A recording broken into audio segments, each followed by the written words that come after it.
بسم الله الرحمن الرحيم. فألقي السحرة سجدا قالوا آمنا برب هارون وموسى قال آمنتم له قبل أن آذن لكم إنه لكبيركم الذي علمكم السحر فلأقطعن أيديكم وأرجلكم من خلاف ولأصلبنكم في جذوع النخل ولتعلمن أينا أشد عذابا وأبقى. السلام عليكم ورحمة الله وبركاته. ഖുർആൻ ബദം 1002 ദിവസത്തിലേക്ക് എല്ലാവരെയും ഹാർദമായി സ്വാഗതം ചെയ്യുന്നു. സൂറത്ത് ത്വാഹയിലെ 70-71 ആയത്തുകളാണ് ഇന്ന് പഠന വിധേയമാക്കുന്നത്. ക്ലാസ് ആരംഭിക്കുന്നതിനായി ആദരണീയനായ ഡോക്ടർ എ വിലായത്തുള്ള സാഹിബിനെ ക്ഷണിക്കുന്നു. അസ്സലാമു അലൈക്കും വറഹ്മത്തുള്ളാഹി വബറകാതുഹു. അഊദു ബില്ലാഹി മിനശ് ശൈത്വാനിർ റജീം. ബിസ്മില്ലാഹിർ റഹ്മാനിർ റഹീം.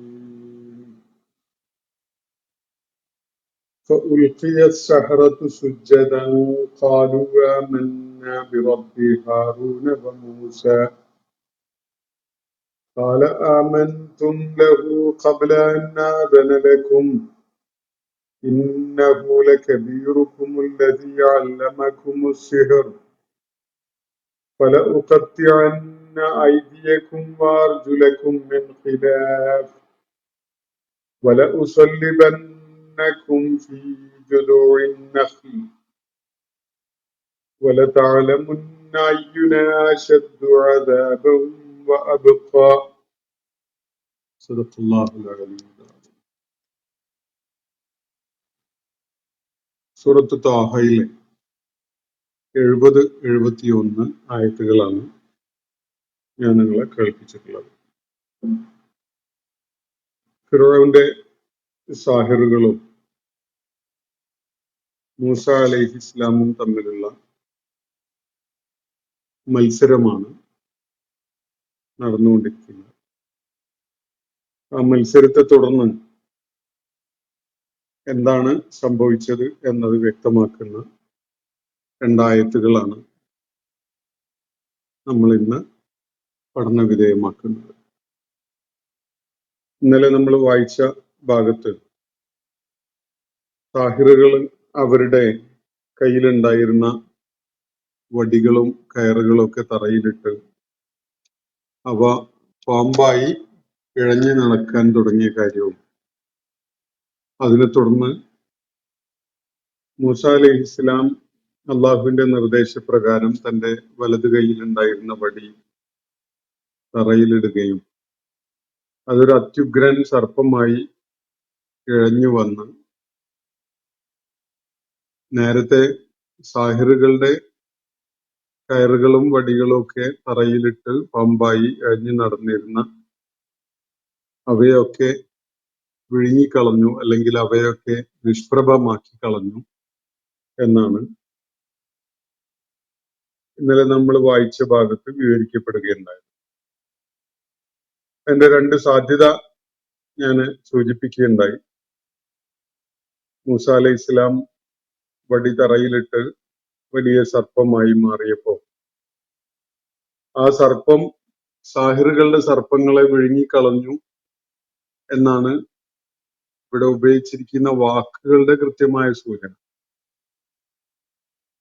തെൽഖഫ് എന്നാണ്. തെൽഖഫ് മാ സ്വനഉ, അവരെന്താണോ ഉണ്ടാക്കിയത് അതിനെ വിഴുങ്ങിക്കളഞ്ഞു എന്നാണ്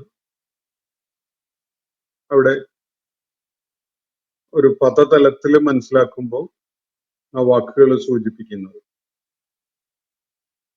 പക്ഷെ ഇവിടെ ഈ വാക്കുകളെ സൂക്ഷ്മമായി പരിശോധിക്കുമ്പോൾ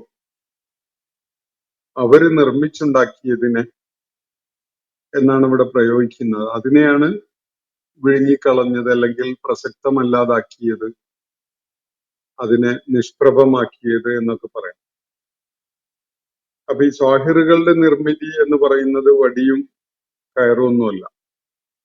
അവര് വടിയും കയറും പാമ്പുകളായി തോന്നിപ്പിച്ചു എന്നതാണ് അവരുടെ നിർമ്മിതി. അതാണ് അവരുടെ സുന്നർ എന്ന് പറയുന്ന കാര്യം. ആ നിലക്ക് അതിനെ നോക്കിക്കാണുമ്പോ സാഹിറുകള് തറയിലിട്ട വടിയും അതുപോലെ കയറും ഒക്കെ പാമ്പായിട്ട് കാഴ്ചക്കാർക്ക് തോന്നിയ ആ സംഗതിയെ തീർത്തും ഇല്ലാതാക്കി ഇപ്പോ മൂസ അലൈഹി ഇസ്ലാമിന്റെ ആ അത്യുഗ്രൻ സർപ്പത്തിന്റെ മുന്നിൽ ഇവയൊക്കെ വെറും വടികളും കയറുകളും മാത്രമായിട്ട് കാണപ്പെട്ടു എന്നൊരു സൂചന ആ നിലക്ക് വായിക്കുന്നത് വളരെ പ്രസക്തമായിരിക്കും എന്നാണ് എനിക്ക് തോന്നിയിട്ടുള്ളത്. വ്യത്യസ്തമായ വായനകളുണ്ട്. അതില് ഏത് വിധത്തില് വായിക്കുകയാണെങ്കിലും അതിന്റെ ആശയം കൺവേ ചെയ്യുന്നതിന് പറയത്തക്ക പ്രശ്നങ്ങളൊന്നുമില്ലതാണ്. എന്തായാലും മൂസ അലൈഹിസ്സലാം തന്റെ കയ്യിലുണ്ടായിരുന്ന വടി തറയിലിട്ടപ്പോ സാഹിറുകളുടെ സിഹിർ, അവരുടെ ആഭിചാരം പൂർണ്ണമായിട്ട് നിഷ്ഫലമായി, നിഷ്പ്രഭമായി, അപ്രസക്തമായി മാറി. സാഹിറുകൾക്കൊരു ബോധ്യമുണ്ടാകാൻ ഇത് കാരണമാവുകയാണ്.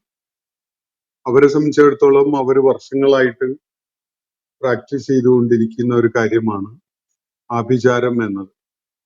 മൂസ അലൈഹിസ്സലാം പ്രയോഗിച്ചത് ആഭിചാരമല്ല, സിഹറല്ല, ദൈവികമായൊരു ദൃഷ്ടാന്തമാണ് എന്നത് ഏറ്റവും ആദ്യം ഏറ്റവും വ്യക്തതയോടുകൂടി ബോധ്യപ്പെട്ടത് ഈ സാഹിറുകൾക്കാണ് എന്നതാണ് വിശുദ്ധ ഖുർആന്റെ വിവരണത്തിൽ നിന്ന് മനസ്സിലാക്കാൻ പറ്റുന്നത്.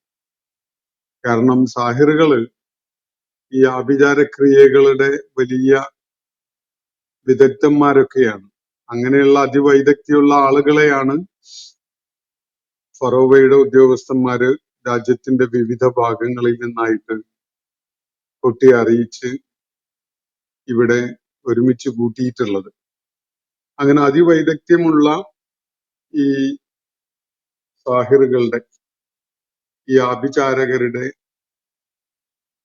അവരുടെ വൈദഗ്ധ്യവും കഴിവും ഒക്കെ ഏറ്റവും ഏറെ പ്രകടമാക്കിക്കൊണ്ടിരുന്ന ഈ ഒരു പെർഫോമൻസ് അതിനെ തീർത്തും നിഷ്പ്രഭമാക്കുന്ന വിധത്തിലുള്ള ഒരു കാഴ്ചയാണ് അവിടെ എല്ലാവർക്കും കാണാനിടയായത്. ഈ അനുഭവം സാഹിറുകളെ സംബന്ധിച്ചിടത്തോളം അവർക്ക് കൃത്യമായ ഒരു തിരിച്ചറിവ് ഉണ്ടാക്കുന്ന ഒരു സംഗതിയായി മാറി എന്നാണ് മനസ്സിലാക്കാൻ സാധിക്കുക. കാരണം അവരുടെ പ്രതികരണം ഇങ്ങനെയാണ്. ഫഉൽഖിയ സഹറത്തു സുജ്ജദ.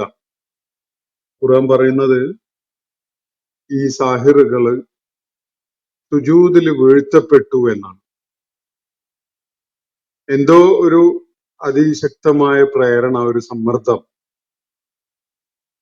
അത് ആന്തരികമായതാവാം.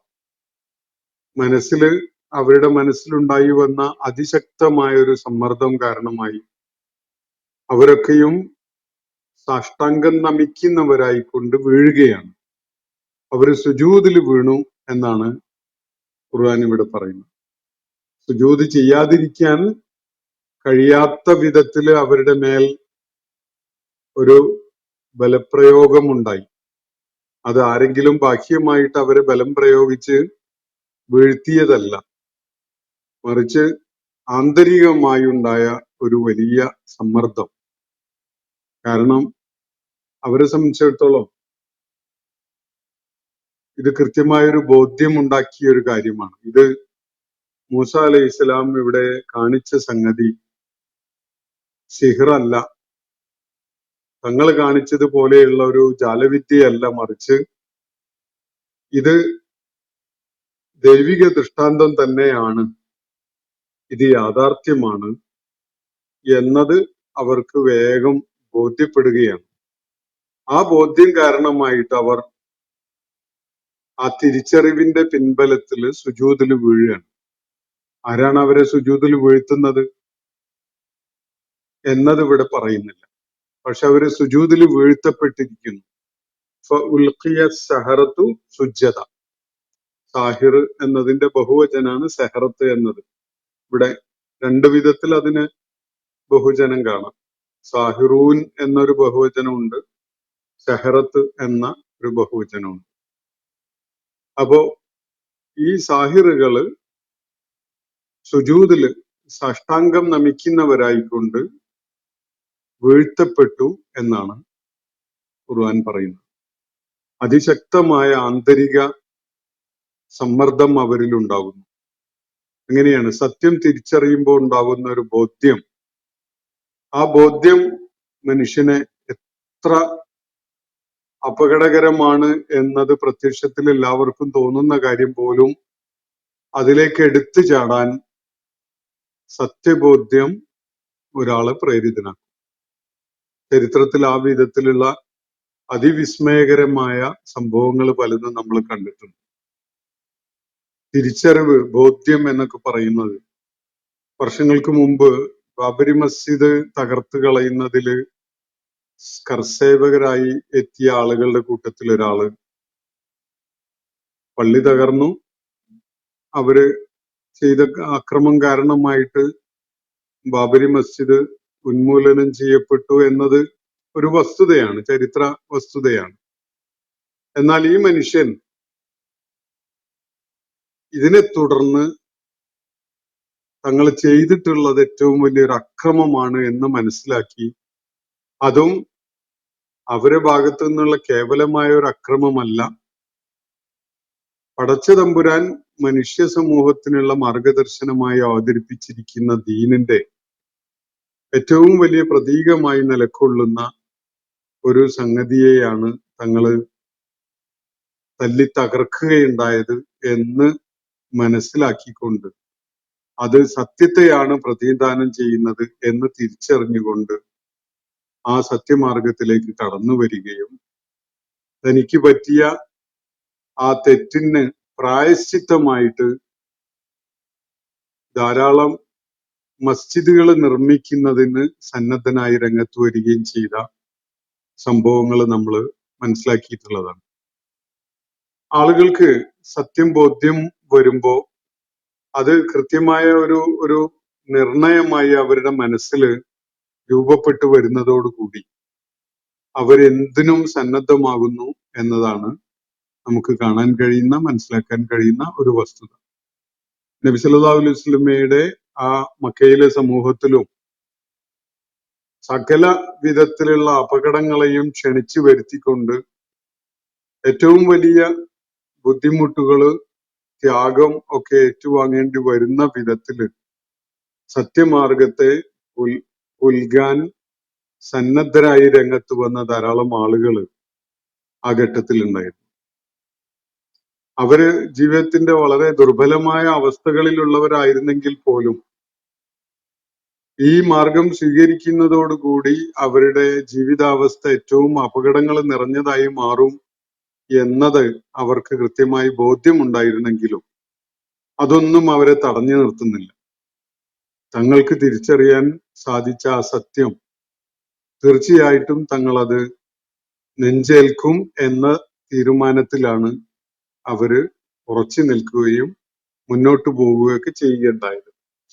ആ മാർഗത്തില് ആ ഘട്ടത്തിൽ അതിനകം തന്നെ ചിലരൊക്കെ ജീവൻ ബലിയർപ്പിക്കുകയുണ്ടായിട്ടുണ്ട്.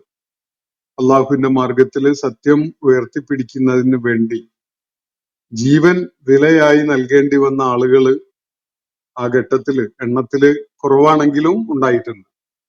പലരും അതിഭീകരമായ വിധത്തിലുള്ള പീഡനങ്ങൾക്കിരയായിക്കൊണ്ടിരിക്കുന്ന ഒരു കാഴ്ചയാണ് നിരന്തരം കാണാൻ സാധിക്കുന്നുണ്ടായിരുന്നത്.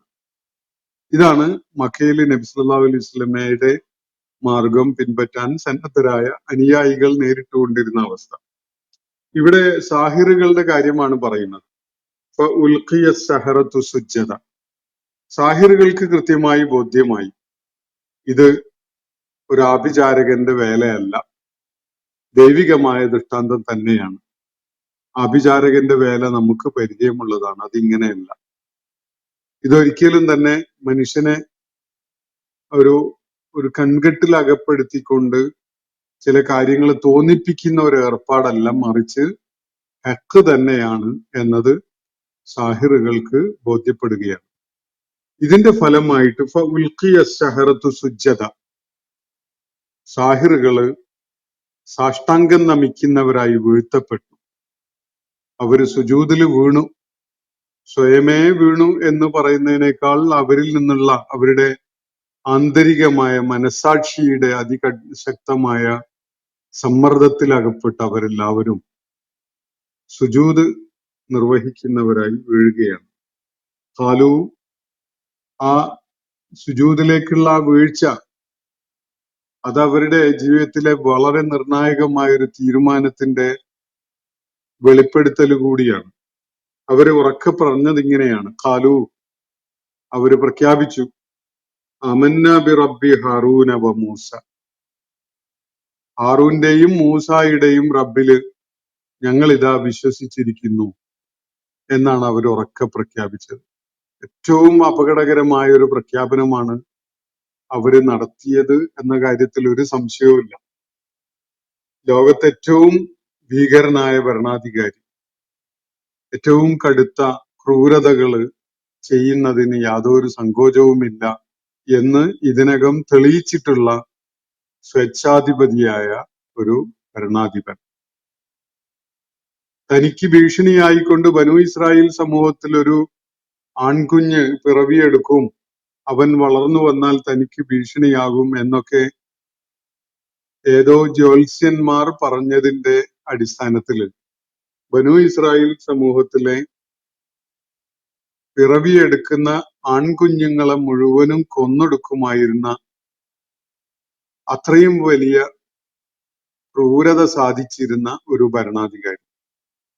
ആ ഭരണാധികാരിയുടെ മുന്നിലാണ്, അവർക്കിതൊന്നും അറിയാത്ത കാര്യമല്ല, നാട്ടിലെ ഓരോ കൊച്ചുകുട്ടിക്ക് പോലും വ്യക്തമായിട്ട് അറിയുമായിരുന്നു മൂസ അലൈഹി ഇസ്ലാമും സാഹിറുകളും തമ്മിൽ നടക്കുന്ന ഈ ഏറ്റുമുട്ടൽ അത് വൈദഗ്ധ്യമുള്ള ഒരു ആഭിചാരകനോട് വൈദഗ്ധ്യം കുറഞ്ഞ ആഭിചാരകര് ഏറ്റുമുട്ടിയ ഒരു കാര്യമല്ല, അങ്ങനെ ഒരു മത്സരമല്ല അത് എന്ന്. മറിച്ച് അള്ളാഹുവിനെ പ്രതിനിധാനം ചെയ്തുകൊണ്ട് രംഗത്ത് വന്ന പ്രവാചകൻ താൻ കൊണ്ടുവന്നിരിക്കുന്ന കാര്യം സത്യമാണ് എന്ന് ജനങ്ങളെ ബോധ്യപ്പെടുത്തുന്നതിന് വേണ്ടി അവരുടെ മുന്നിൽ അവതരിപ്പിച്ചിരിക്കുന്ന ദൈവിക ദൃഷ്ടാന്തവും ആഭിചാരകന്മാരുടെ ആഭിചാരക്രിയയും തമ്മിലാണ് ഏറ്റുമുട്ടുന്നത് എന്നറിയാത്ത ആരും അവിടെ ഉണ്ടായിരുന്നില്ല. ഈ ഒരു ബോധ്യത്തോടു കൂടിയാണ് സാഹിറുകള് സുജൂദില് വീഴ്ത്തപ്പെടുന്നതും അവരിങ്ങനെ പ്രഖ്യാപിക്കുന്നതും. ആമന്ന ബി റബ്ബി ഹാറൂന വ മൂസ, ഹാറൂന്റെയും മൂസായുടെയും നാഥനിൽ ഞങ്ങൾ ഇതാ വിശ്വസിച്ചിരിക്കുന്നു എന്ന് നിർഭയത്വത്തോടുകൂടി ധീരമായി ചങ്കുറപ്പോടെ തന്റേടത്തോടെ അവര് വിളിച്ചു പറയുകയാണ്. ഇതുപോലെ ചരിത്രത്തിൽ ഏറ്റവും ഭീഷണമായ ഒരു സന്ദർഭത്തിൽ വിശ്വാസം വിളിച്ചു പറഞ്ഞ അനുഭവം വളരെ വിരളമായിരിക്കും, വളരെ വളരെ വിരളമായിരിക്കും അങ്ങനെ ഒരു ചരിത്ര സംഭവം എന്നത്. അങ്ങേയറ്റത്തെ സാഹസികതയും അതുപോലെ വലിയ വെല്ലുവിളികൾ നേരിടാനുള്ള സന്നദ്ധതയോടും കൂടിയാണ് ഈ സാഹിറുകള് അവരുടെ തിരിച്ചറിവ് വെളിപ്പെടുത്തിക്കൊണ്ട് ഇവിടെ ഈ പ്രഖ്യാപനം നടത്തുന്നത്. ഫിറഔൻ അതിനോട് നടത്തുന്ന പ്രതികരണം വളരെ ശ്രദ്ധേയമാണ്. ഫിറഔൻ പറഞ്ഞു, ഫിറഔൻ തിരിച്ച് അവരോട് ചോദിക്കുന്നത് എങ്ങനെയാണ്? ആമൻതും ലഹു ഖബ്ല അൻ ആദന ലക്കും, നിങ്ങൾ ഇവനിൽ വിശ്വസിക്കുകയാണോ ഞാൻ നിങ്ങൾക്ക് അനുമതി നൽകുന്നതിന് മുമ്പായിട്ട് തന്നെ? നിങ്ങളെ ഞാൻ ഹയർ ചെയ്ത സാഹിറുകളാണല്ലോ നിങ്ങൾ, ഞാൻ വിലക്ക് എടുത്ത് കൂലി തന്ന് കൂട്ടിക്കൊണ്ടുവന്ന ആഭിചാരകന്മാരാണല്ലോ നിങ്ങൾ. എന്റെ അനുമതി ലഭിക്കാതെ തന്നെ നിങ്ങൾ ഇവനിൽ വിശ്വസിക്കുകയാണോ എന്നാണ് ചോദ്യം. ഫിറഔൻ ഇവരോട് ഇതിനേക്കാൾ കടുത്ത ഒരു ചോദ്യം ഉന്നയിക്കാനില്ല യഥാർത്ഥത്തിൽ. അതിലെല്ലാം അടങ്ങിയിട്ടുണ്ട്. നിങ്ങൾ സ്വതന്ത്രരായിരുന്നില്ല, എനിക്ക് വേണ്ടി എന്റെ പക്ഷം വിജയിപ്പിക്കുന്നതിന് വേണ്ടി ഞാൻ ഹയർ ചെയ്ത് കൊണ്ടുവന്ന, ഞാൻ കൂലി തന്ന് കൊണ്ടുവന്ന ആളുകളാണ് നിങ്ങൾ. എന്നിട്ടും നിങ്ങൾ ഇവനെ അംഗീകരിക്കുകയും ഇവനിൽ വിശ്വസിക്കുകയും ചെയ്യുകയാണോ? എന്റെ അനുമതിക്കൊന്നും കാത്തു നിൽക്കാതെ എന്നാണ് ഫിറഔൻ അവരോട് ചോദിക്കുന്നത്. ആമൻതും ലഹു, നിങ്ങൾ ഇവനിൽ വിശ്വസിച്ചു കളഞ്ഞു. ഖബ്ല അൻ ആദനലക്കും, ഞാൻ നിങ്ങൾക്ക് ഇതിന് തരുന്നതിന് മുമ്പ്, അനുമതി തരുന്നതിന് മുമ്പായിട്ട്. എന്നാൽ ഇന്നഹു ലകബീറുക്കും, ഒരു കാര്യം വ്യക്തമാണ്, ഇവൻ നിങ്ങളുടെ കൂട്ടത്തിലെ വലിയവനാണ്, നിങ്ങളുടെ കൂട്ടത്തിലെ വലിയ ആഭിചാരകനാണ്. അല്ലദീ അല്ലമക്കും സിഹർ, സിഹർ നിങ്ങളെ പഠിപ്പിച്ചിട്ടുള്ള വലിയ തലതൊട്ടപ്പനായ ആഭിചാരകൻ തന്നെയാണ് ഇവൻ എന്ന കാര്യം എനിക്ക് ബോധ്യമായി. അതുകൊണ്ടാണല്ലോ നിങ്ങൾ വേഗം ഇവന്റെ കൂടെ കൂടിക്കളഞ്ഞത് എന്നതാണ് ഫിറഔൻ ചോദിക്കുന്ന ചോദ്യം. നിങ്ങളിപ്പോ പെട്ടെന്ന് എന്റെ ഒരു അനുമതിക്കോ പ്രതികരണത്തിനോ പോലും കാത്തു നിൽക്കാതെ നിങ്ങൾ ഇവന്റെ കൂടെ കൂടി ഇവനിൽ വിശ്വസിച്ചു കളഞ്ഞു എന്നത് വ്യക്തമാക്കുന്ന ഒരു കാര്യം, നിങ്ങളൊക്കെ തന്നെ ഒരു കൂട്ടാണ്. നിങ്ങൾക്ക് ഈ ആഭിചാരക്രിയ പഠിപ്പിച്ചു തന്ന അതിവിദഗ്ധനായ ഒരു ആഭിചാരകനാണ് ഇവൻ. ഇക്കാര്യം എനിക്ക് ബോധ്യമായി എന്നാണ് ഫിറഔൻ പറയുന്നത്. പറയുന്ന കാര്യം പച്ചക്കള്ളമാണ് എന്നത് അവിടെ കൂടി നിൽക്കുന്ന എല്ലാവർക്കും അറിയാം. 8-10 വർഷങ്ങളായി പ്രവാസത്തിലായിരുന്ന മൂസ അലൈഹിസ്സലാം തിരിച്ചു വന്നതിന് ശേഷമാണ് ഫറോവയുമായുള്ള ഈ കൂടിക്കാഴ്ചയൊക്കെ നടക്കുന്നത്. തിരിച്ചു വന്നതിന് ശേഷം ആഭിചാരകനായിട്ട് അദ്ദേഹം എവിടെയും പ്രവർത്തിച്ചിട്ടില്ല. ഈജിപ്തില് നിന്ന് ഒളിച്ചോടുന്നതിന് മുമ്പ്, നാട് വിട്ടു പോകുന്നതിന് മുമ്പ് ആഭിചാരകനായിട്ട് മൂസ അലൈഹിസ്സലാം ഒരു ദിവസം പോലും കഴിഞ്ഞിട്ടില്ല എന്ന കാര്യവും നാട്ടിലെ മുഴുവൻ ആളുകൾക്കും അറിയാം. എന്നിട്ടിപ്പോ ഫിറഔൻ പറയുന്നത് ഇവൻ നിങ്ങളെ സിഹർ പഠിപ്പിച്ച് തയ്യാറാക്കി കൊണ്ടുവന്നതാണ്, എന്നിട്ട് ഇത് സിഹറല്ല മൊയ്ജിസത്താണ് എന്ന് പറഞ്ഞുകൊണ്ട് ആളുകളെ വിഡ്ഢികളാക്കാൻ. ഇത് നിങ്ങളുടെ ഒരു ഒത്തുകളിയാണ്, നിങ്ങളെ പഠിപ്പിച്ച ഉസ്താദാണ് ഈ മൂസ എന്ന് എനിക്കിപ്പോ ബോധ്യമായി എന്നാണ് ഫിറഔൻ ആ ഘട്ടത്തില് സാഹിറുകളോട് പറയുന്നത്. ഉൽഖിയ സഹറത്ത് സുജ്ജദൻ, സാഹിറുകള് സുജൂദില് വീഴ്ത്തപ്പെടുകയാണ്. അതിനെ തുടർന്ന് അവര് പറയുന്നത് ആമന്നാ ബി റബ്ബി ഹാറൂന വ മൂസ. നിർഭയത്വത്തിന്റെ ഏറ്റവും ഉയർന്ന ഒരു മാതൃകയായിട്ട് നമുക്ക് ഈ സാഹിറുകളുടെ പെർഫോമൻസിനെ കാണാൻ കഴിയും. അവര് ഒരു അധൈര്യവും കാണിക്കാതെ വിളിച്ചു പറഞ്ഞ കാര്യം ആമന്നാ ബി റബ്ബി ഹാറൂന വ മൂസ. ചരിത്രത്തിൽ എപ്പോഴും ഈ നിർണായകമായ പ്രഖ്യാപനം നടത്തിയിട്ടുള്ളത് ഈ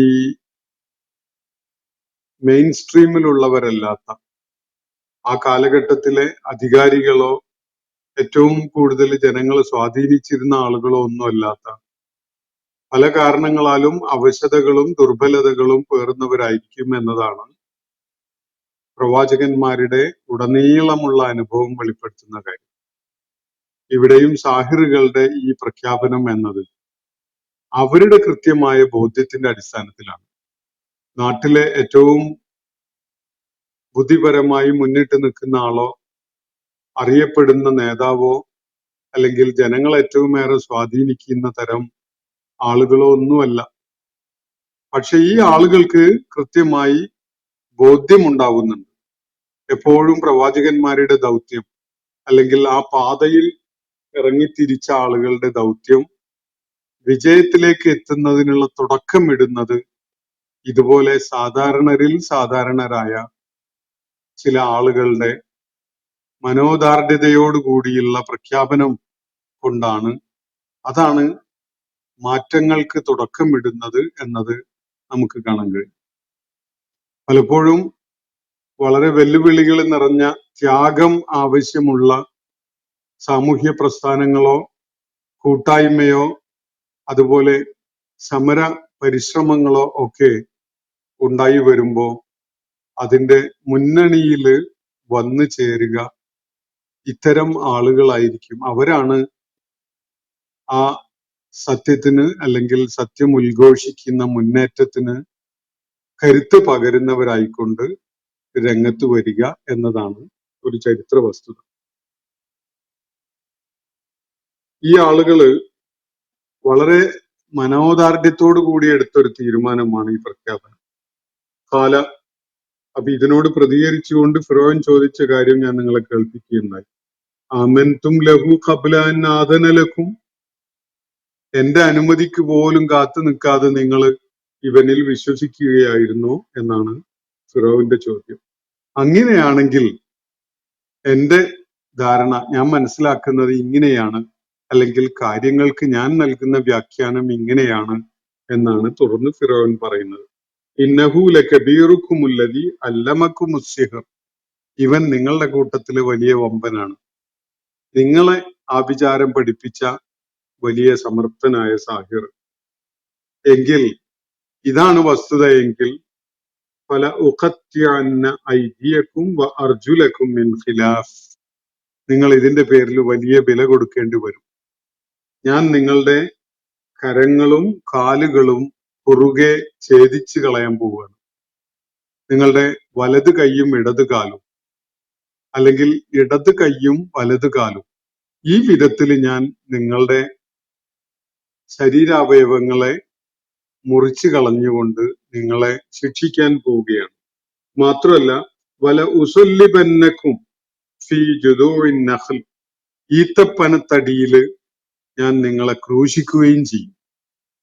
വലിയ ഉയരമുള്ള, അങ്ങനെ എഴുന്നേറ്റ് നിൽക്കുന്ന വിധത്തിലുള്ള ഈത്തപ്പനത്തടി, അതിന് കുറുകെ ഒരു പലക അടിച്ചു പിടിപ്പിച്ചിട്ട് അതില് ഞാൻ നിങ്ങളെ ക്രൂശിക്കാനും പോവുകയാണ് എന്നാണ് ഫിറോൻ പറയുന്നത്. പഴയ കാലത്തെ ഏറ്റവും കഠിനമായ ശിക്ഷ നടപ്പിലാക്കപ്പെട്ടിരുന്ന രീതിയാണ് കുരിശിലേറ്റുക എന്നത്. പൊതു ഇടത്തില് ഒരു കുരിശിന്റെ മാതൃകയിലുള്ള ഒരു നാട്ട സ്ഥാപിച്ച് അതിന്റെ മുകളിൽ കൈകളും കാലുകളും നീട്ടി വലിച്ചു വെച്ച് ആണിയടിച്ച് കയറ്റി അങ്ങനെ തൂക്കിയിടുക. എന്നിട്ട് വളരെയേറെ സമയം എടുത്തുകൊണ്ട് ഇഞ്ചിഞ്ചായി ഈ ആളുകള് കൊല ചെയ്യപ്പെടുക എന്നതാണ് നടക്കാറുണ്ടായിരുന്നത്. ദീർഘമായ സമയം, ഒരുപക്ഷെ രാവിലെ കുരിശിലേറ്റിക്കഴിഞ്ഞാൽ മണിക്കൂറുകൾ പിന്നിട്ട് സന്ധ്യയാവുന്നതോടുകൂടിയായിരിക്കും അവരുടെയൊക്കെ മരണം സംഭവിക്കുന്നുണ്ടാവും. ദീർഘമായ സമയം എടുത്തുകൊണ്ട് പിടഞ്ഞ് അവര് ആ കുരിശിൽ കിടന്ന് മരിക്കുകയാണ്. അങ്ങനെ മരിച്ച ശേഷം പോലും ആ മൃതദേഹം അവർ കുരിശിൽ നിന്ന് എളുപ്പത്തിൽ താഴെ ഇറക്കി വെക്കാറില്ല.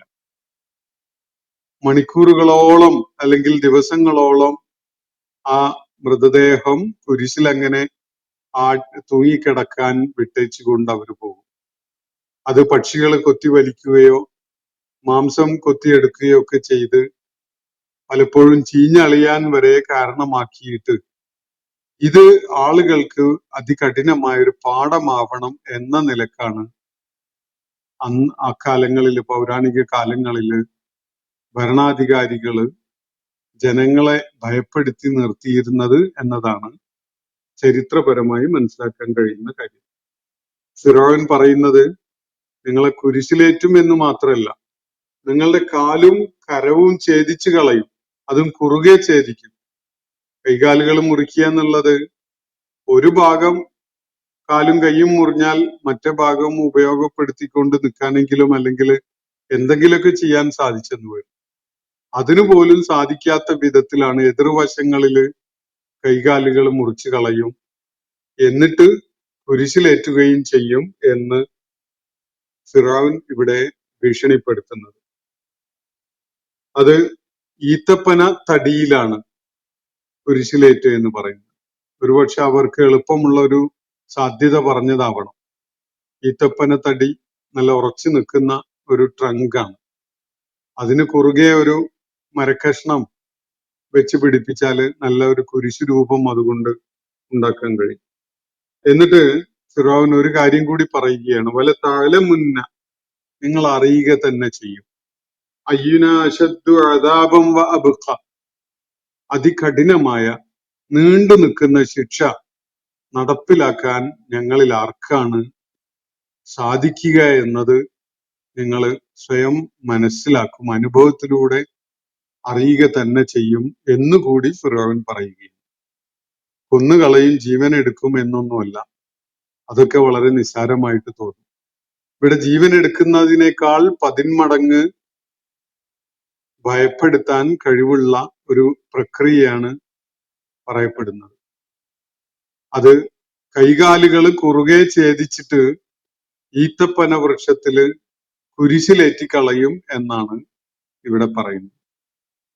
ഒരിക്കൽ അങ്ങനെ ആരെയെങ്കിലും ഈ ശിക്ഷയ്ക്ക് ഇരയാക്കിയത് കാണാനിടയായ ഏതൊരാളും ആ ഭീതിയുടെയും ആ കടുത്ത ഭയപ്പാടിന്റെയും ഒന്നും അവസ്ഥയിൽ നിന്ന് മോചിതനാവുകയില്ല, അയാൾക്ക് ജീവനുള്ളിടത്തോളം കാലം. അപ്പൊ ജനങ്ങളെ ഭയപ്പെടുത്തി നിർത്താൻ ഏറ്റവും ഫലപ്രദമായ ഒരു വഴിയാണിത് എന്ന് ഫിറഔൻ മനസ്സിലാക്കുകയാണ്.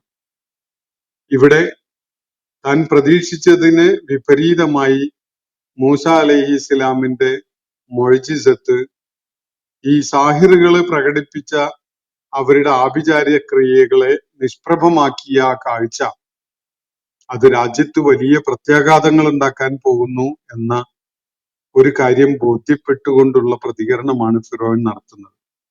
ഇത് കേവലം ഒരു തോൽവിയല്ല. ഒരു ആഭിചാരകൻ മറ്റ് ഏതാനും ആഭിചാരകന്മാരെ തോൽപ്പിച്ചു കളഞ്ഞു എന്ന വളരെ സാധാരണമായ ഒരു സംഭവമല്ല ഇത്. ഇവിടെ ഒരു പ്രത്യയശാസ്ത്രമാണ് വിജയം നേടുന്നത്. ഒരു സാമൂഹ്യ രാഷ്ട്രീയ വ്യവസ്ഥയാണ് തകർക്കപ്പെടാൻ പോകുന്നത്. അപ്പൊ ഫറോവയും കൂട്ടരും പ്രതിനിധാനം ചെയ്യുന്ന ഒരു മതമുണ്ട്, ഒരു രാഷ്ട്രീയമുണ്ട്, ഒരു സാമൂഹ്യ ക്രമമുണ്ട്. ആ സംഗതിയെ പാടയെ മറിച്ചിട്ട് കളഞ്ഞുകൊണ്ട് ആ സ്ഥാനത്തേക്ക് മറ്റൊരു മതം, ഒരു ജീവിതക്രമം, ഒരു സാമൂഹ്യ ക്രമം, ഒരു രാഷ്ട്രീയ വ്യവസ്ഥ ഒക്കെ നിലവിൽ വരാൻ പോകുന്നു എന്ന ഒരു വെളിപ്പെടുത്തലാണ് സാഹിറുകളുടെ ഈ പരാജയം, മൂസ അലൈഹി ഇസ്ലാമിന്റെ വിജയം ഒക്കെ ജനങ്ങളെ സംബന്ധിച്ചിടത്തോളം സൂചിപ്പിക്കപ്പെടുന്നത്. ഈ ഒരു വിജയം സംഭവിച്ചു എന്നത് നാട്ടിൽ വലിയ പ്രത്യാഘാതങ്ങൾ ഉണ്ടാക്കും. ഈ സാധാരണരിൽ സാധാരണരായ സാഹിറുകളെ പോലും ഭയപ്പെടുത്തി നിർത്താൻ തങ്ങൾക്ക് സാധിക്കുന്നില്ല എങ്കിൽ രാജ്യത്ത് അത് വലിയ മാറ്റത്തിന് നാന്ദി കുറിക്കാൻ പോവുകയാണ്. ഇതുപോലെയുള്ള ആയിരക്കണക്കിന് ആളുകൾ മൂസ അലൈഹി ഇസ്ലാമിനോടൊപ്പം വന്നു ചേരും, അത് ഇവിടെ വലിയൊരു വിപ്ലവമായി മാറും എന്നൊക്കെ ഫറോവ മുൻകൂട്ടി കണ്ടു എന്നാണ് ഈ വാക്കുകളിൽ നിന്ന് മനസ്സിലാക്കാൻ പറ്റുന്നത്. അതുകൊണ്ട് ഒരിക്കലും തന്നെ ഒരാൾക്കും മറിച്ച് ചിന്തിക്കാൻ കഴിയാത്ത വിധത്തില് അവരെ ഭയപ്പെടുത്തി നിർത്താൻ പറ്റിയ ഏറ്റവും ഫലപ്രദമായ, ഏറ്റവും മാതൃകായോഗ്യമായ, അതികഠിനമായ ഒരു ശിക്ഷ തന്നെ ഈ സാഹിറുകൾക്ക് കൊടുക്കണം എന്നതാണ് ഫിറോവിന്റെ തീരുമാനം. അതോടെ തീരണം മൂസ അലൈഹി ഇസ്ലാമിന് പിന്തുണ നൽകുക എന്ന ജനങ്ങളുടെ ആ പൂതി. അത് അവസാനിക്കണം. ഒരിക്കലും തന്നെ മറ്റൊരാൾ, സാഹിറുകളല്ലാത്ത മറ്റൊരുവൻ മൂസ അലൈഹി ഇസ്ലാമിനെ പിന്തുണക്കാൻ വേണ്ടി രംഗത്ത് വരുന്ന ഒരു സാഹചര്യവും ഉണ്ടാവരുത്. മാത്രമല്ല, ഈ സാഹിറുകൾ തന്നെ അതികഠിനമായി ശിക്ഷ ഏറ്റുവാങ്ങിക്കൊണ്ട് കുരിശിൽ ഇഞ്ചിഞ്ചായി മരിക്കുന്ന ഒരവസ്ഥ ഉണ്ടാകണം. അത് കണ്ട് ഭയന്ന് ജനങ്ങളെല്ലാവരും തന്നെ അത്തരം ആഗ്രഹാഭിലാഷങ്ങള് വലിച്ചെറിഞ്ഞ് സ്വന്തം പാളയങ്ങളിലേക്ക് തിരിച്ചു പോകണം. ഇതാണ് ഫിറോവൻ ലക്ഷ്യമിടുന്നത്. അതല്ല, മറിച്ച് അവർ സ്വതന്ത്രമായി തീരുമാനമെടുക്കാൻ കഴിയുന്നവരായി വിട്ടയക്കപ്പെടുന്നുവെങ്കിൽ ഈജിപ്തില് അത് വലിയൊരു വിപ്ലവമാകാൻ പോവുകയാണ്. വലിയ സാമൂഹ്യ മാറ്റത്തിന്, വലിയ രാഷ്ട്രീയ വ്യവസ്ഥിതിയുടെ മാറ്റത്തിന് അത് കാരണമാകും എന്നതാണ് ഫിറോൻ ഇവിടെ മനസ്സിലാക്കുന്നത്. അതിന്റെ അടിസ്ഥാനത്തിലുള്ള ഒരു നടപടിയിലേക്കാണ് അയാൾ പോകുന്നത്. വല തഅലമുന്ന അയ്യുന അശദ്ദു അദാബൻ വ അബ്ഖ. ഞങ്ങളുടെ കൂട്ടത്തിൽ ആരാണ് ഏറ്റവും കഠിനമായി ശിക്ഷിക്കാൻ കഴിവുള്ളവൻ, ഏറ്റവും നീണ്ടു നിൽക്കുന്ന വിധത്തിലുള്ള ശിക്ഷ നടപ്പിലാക്കാൻ ആർക്കാണ് സാധിക്കുക എന്നത് അവര് അറിയുക തന്നെ ചെയ്യുമെന്നാണ് ഫിറോവിനോട് പറയുന്നത്. ഇവിടെ ഞങ്ങളിൽ ആരാണ് എന്നൊരു പ്രയോഗവും ശ്രദ്ധ അർഹിക്കുന്നുണ്ട്. ഒരു ആള് തീർച്ചയായിട്ടും ഫിറോവൻ തന്നെയാണ്. എന്നാൽ ഫിറോവൻ അല്ലാത്ത ശിക്ഷിക്കാൻ കഴിയുന്ന മറ്റൊരുവൻ ആര് എന്ന ഒരു സൂചന ഇവിടെ അടങ്ങിയിട്ടുണ്ടല്ലോ. അതാരാണ്? അങ്ങനെ ഒരു സൂചന മറ്റൊരാൾ കൂടിയുണ്ട്. അപ്പോ വ്യക്തമായിട്ടും മനസ്സിലാക്കാൻ പറ്റുന്നത് ഇവിടെ രണ്ട് പക്ഷമാണുള്ളത്. ഒന്ന് ഫിറോവൻ നിലക്കൊള്ളുന്ന പക്ഷം, മറ്റത് മൂസ അലൈഹി ഇസ്ലാം നിലക്കൊള്ളുന്ന പക്ഷം. ഫിറോവൻ ഇവിടെ വരുത്തി തീർക്കാൻ ശ്രമിക്കുന്നത് ഈ ആളുകള് മൂസ അലൈഹി ഇസ്ലാമിന്റെ ഭാഗത്തു നിന്നുണ്ടായ സമ്മർദ്ദം കാരണമായിട്ട് മൂസ തന്നെ പരിശീലിപ്പിച്ചെടുത്ത സാഹിറുകൾ എന്ന നിലക്ക്, അതാണല്ലോ ഫിറോവൻ പറഞ്ഞുകൊണ്ടിരിക്കുന്നത്, മൂസ തന്നെ പരിശീലിപ്പിച്ചെടുത്ത സാഹിറുകൾ എന്ന നിലക്ക് ഈ സാഹിറുകൾ മൂസ അലൈഹി ഇസ്ലാമിന്റെ സമ്മർദ്ദത്തിലാണ്, അയാളുടെ നിർബന്ധത്തിന് വഴങ്ങിയാണ് ഈ പ്രഖ്യാപനത്തിന് സന്നദ്ധമായിട്ടുള്ളത്. ഇനി അതിന് അവര് കൂട്ടാക്കുന്നില്ലെങ്കിൽ തീർച്ചയായിട്ടും മൂസ അവരെ ശിക്ഷിക്കും.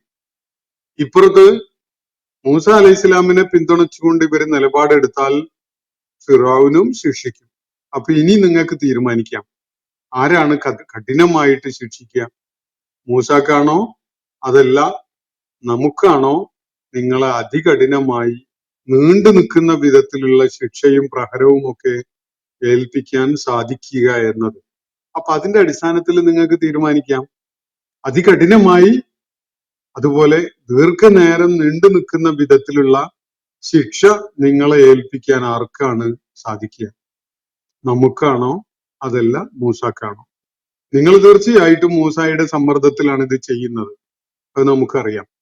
അതുകൊണ്ട് നിങ്ങൾ ഇതിന് സന്നദ്ധരാവുന്നില്ലെങ്കിൽ മൂസ നിങ്ങളെ ശിക്ഷിക്കുമായിരിക്കും. പക്ഷെ നിങ്ങൾ ഇക്കാര്യം ചെയ്താൽ, മൂസായോടൊപ്പം നിലകൊള്ളുന്നുവെങ്കിൽ തീർച്ചയായിട്ടും നിങ്ങളെ നാം ശിക്ഷിക്കും.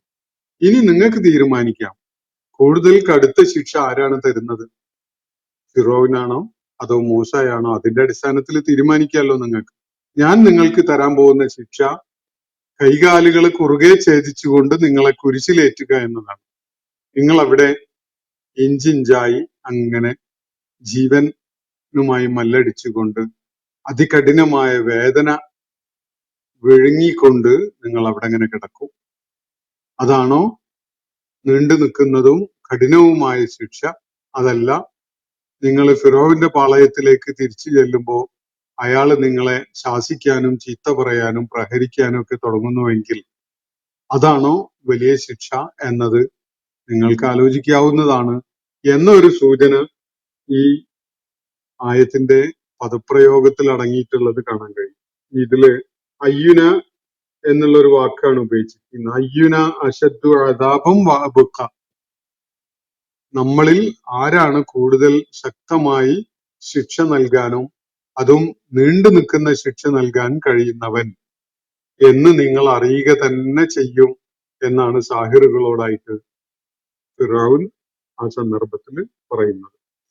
സാഹിറുകളുടെ വളരെ നിസ്തുലമായ ഒരു വിശ്വാസ ദാർഢ്യതയുടെ പ്രകടനമാണ് അവിടെ അരങ്ങേറുന്നത്. തുടർന്നുള്ള സാഹിറുകളുടെ സംസാരവും ആ വിധത്തിലുള്ളതാണ്. ചരിത്രത്തില് ഈ മാറ്റങ്ങളുടെ, സാമൂഹ്യ മാറ്റങ്ങളുടെയും രാഷ്ട്രീയ വിപ്ലവങ്ങളുടെയും ഒക്കെ ചരിത്രം പരിശോധിക്കുമ്പോൾ അതിന് മുന്നിൽ നടന്ന ആളുകൾ, സ്വയം ബലിയാടായി മാറാൻ സന്നദ്ധരായി നിലകൊണ്ട ആളുകൾ, അങ്ങനെയുള്ള സന്നദ്ധത കാണിച്ച, അസാധാരണമായ വിധത്തിൽ ജീവിതം കൊണ്ട് ത്യാഗം ചെയ്ത് സത്യത്തെ ഉയർത്തിപ്പിടിച്ച വളരെ ചുരുങ്ങിയ ചില ആളുകൾ ചരിത്രത്തിൽ എല്ലാ ഘട്ടങ്ങളിലും ഉണ്ടായിട്ടുണ്ട്.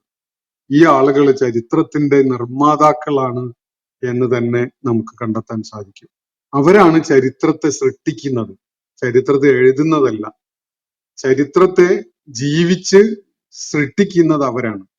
അസാധാരണത്വമുള്ള ആ ആ ആ സമർപ്പണ ബോധം, സത്യം ഉയർത്തിപ്പിടിക്കാനുള്ള ആ സന്നദ്ധത, നിശ്ചയദാർഢ്യം, എന്ത് ത്യാഗം അനുഭവിക്കുവാനും കാണിക്കേണ്ടി വരുന്ന ആ സന്നദ്ധത, ഇത് വളരെ വിരളമായ ഒരു കാര്യമാണെങ്കിലും ചരിത്രത്തെ മാറ്റിമറിച്ചിട്ടുള്ള, ചരിത്രത്തെ പുനഃസൃഷ്ടിക്കുക തന്നെ ചെയ്തിട്ടുള്ള സംഭവങ്ങളാണ് എന്നത് നമ്മുടെ നാട്ടിലും നമ്മുടെ സമൂഹത്തിലൊക്കെ തന്നെ പോലും ഇത്തരം സംഗതികൾക്കുള്ള നിസ്തുലമായ ഉദാഹരണങ്ങൾ നമുക്ക് കാണാൻ കഴിഞ്ഞിട്ടുണ്ട്.